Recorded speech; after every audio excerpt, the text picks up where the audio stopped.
오늘 말씀의 제목은 좋은 시민 되기입니다. 좋은 시민 되기. 전에 제가 이 컴퓨터 학원을 다닐 때 항상 이 강남역에서 내리곤 했습니다. 그런데 어느 날 그 놀라운 광경 하나를 발견하게 됐는데, 그 강남역 사거리에 보면은 그 교통방송 철탑이 하나 있습니다. 근데 그 철탑 꼭대기에 어떤 사람이 올라가 있는 거예요. 근데 이제 알고 봤더니 이분이 거의 1년 넘게 거기에서 내려오지 않고 이 데모를 하고 계신 거였어요. 딱 한 사람만 올라갈 수 있는 그런 25m 정도 되는 그런 높이였는데, 거기서 이제 한 분이, 노동자 한 분이 데모를 하고 계시더라고요. 정말 위험천만해 보이고 정말 너무 참 희한한 광경이었는데, 근데 뉴스를 찾아보니까 이분이 수년 전에 삼성에서 해고되고 나서 그 이제 거기에 올라가서 이제 데모를 하고 계시는 겁니다. 이 부당해고를 당하셨는데 그런 데모를 하시는 거예요. 우리가 뭐 이렇게까지는 아니더라도 우리도 살아가면서 이런 부당한 일들을 경험하고는 합니다.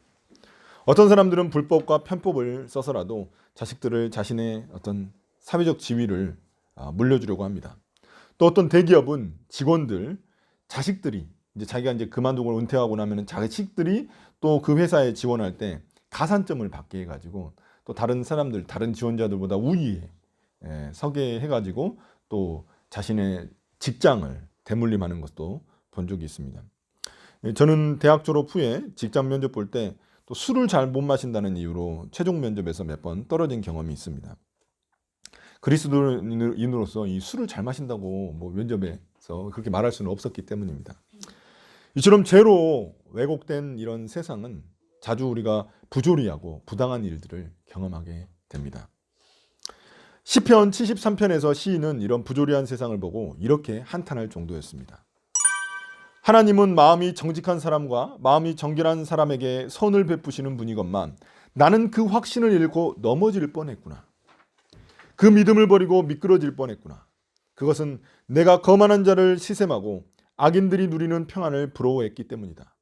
그들은 죽을 때에도 고통이 없으며 몸은 멀쩡하고 윤기까지 흐른다. 사람들이 흔히들 당하는 그런 고통이 그들에게는 없으며 사람들이 의뢰당하는 재앙도 그들에게는 아예 가까이 가지 않는다.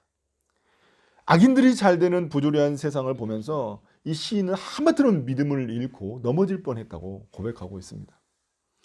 우리는 어떻겠습니까? 우리도 이런 경험이 있지 않습니까?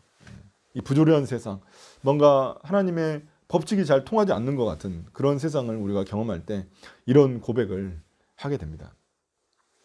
그렇다면 우리는 그리스도인으로서 이런 부조리한 세상에서 어떻게 살아가야 할까요? 첨탑에 올라간 그분처럼 정의를 위해 목숨 걸고 싸워야 할까요? 아니면 조용히 입 다물고 세상에 맞춰 살아가야 할까요? 어떻게 하면 그리스도인으로서 이 수수께끼 같은 세상 속에서 또 부조리한 세상 속에서 지혜롭게 살아갈 수 있을까요?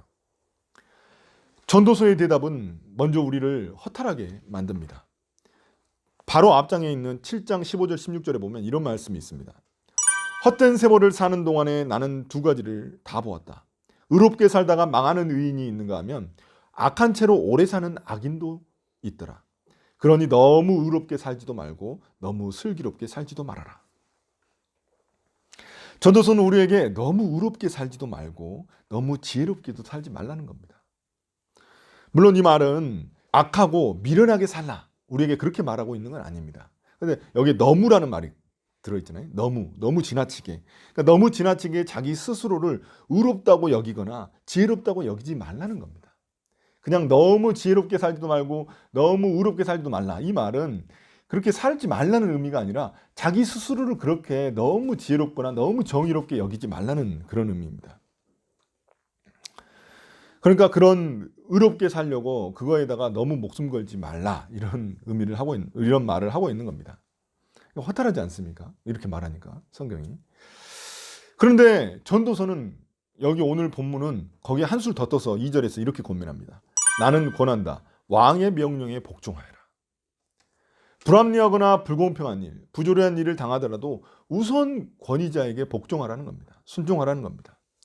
예를 들어 공무원, 선생님, 직장 상사, 대통령 등등 이런 사람들에게 우리에게 순종하라고 말하고 있는 겁니다.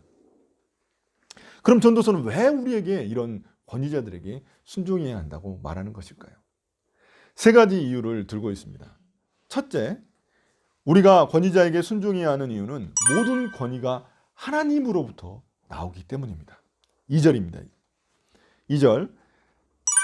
자, 우리 한번 같이 읽어볼까요? 2절. 자, 시작. 나는 권한다. 왕의 명령에 복종하여라. 그것은 네가 하나님 앞에서 맹세한 것이기 때문이다. 왕에게 충성을 맹세했다면 그것은 곧 하나님 앞에서 한 것과 같다는 겁니다. 다시 말해서 하나님이 나에게 이런 권위자를 세워주셨다고 내가 믿는 겁니다. 하나님이 이렇게 나에게 허락하신 이 권위자입니다 라고 우리가 믿는 거라는 겁니다. 아무리 악한 왕일지라도, 악한 권위자일지라도 그 권위 자체는 하나님의 허락 없이는 세워질 수 없다는 겁니다. 그래서 권위자들에게 순종하지 않는 것은 곧 하나님을 불신하는 것과 같다는 것입니다. 로마서 13장 1절도 우리에게 이렇게 권면합니다. 사람은 누구나 위에 있는 권세에 복종해야 합니다. 모든 권세는 하나님께로부터 온 것이며 이미 있는 권세들도 하나님께서 세워주신 것입니다. 모든 권세라고 했습니다. 모든 권세. 하나님은 자연 질서를 세우듯이 사회에도, 우리가 사는 사회에도 질서를 세우십니다. 그래서 권위자를, 나라와 공동체의 질서를 세우게 하셨습니다. 만약에 권위자가 없다면 뭐 이런 작은 공동체뿐만이 아니라 나라도 어떻게 되겠습니까? 대통령이 없이 그냥 막 마음대로 살지 않겠습니까? 큰 혼란에 빠지고 말 것입니다. 그럼 만약 권위자들이 악한 짓을 한다면 우리는 어떻게 해야 할까요? 그래도 복종해야 할까요? 당연히 우리는 아니라고 생각할 겁니다. 뭐 악한 왕인데 뭘 복종을 합니까? 이렇게 생각할 거예요. 그런데 놀랍게도 이 구절은, 이 로마서 13장 1절에 있는 이 구절은 일제시대 때 일본에 항거하는 기독교인들을 강제로 복종시키기 위해, 순종시키기 위해 사용한 근거 구절이었습니다. 사람은 누구나 위에 있는 권세에 복종해야 합니다. 이렇게 말을 하니까, 모든 권세는 하나님께서 준 것이다 하니까 지금 일본 정부에게도 저항하지 말고 순종하라는 겁니다. 이 기독교인들에게 그렇게 이야기하는 겁니다.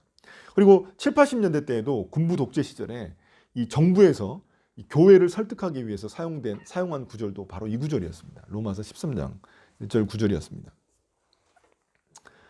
그러나 이 구절은 권위자가 무슨 짓을 하더라도 무조건 복종하라, 순종하라 이런 의미는 아닙니다. 오히려 권세가 하나님께로부터 온 것이기 때문에 권세자들 역시 하나님의 권위, 권세 아래에 있다는 것을 말하고 있는 겁니다.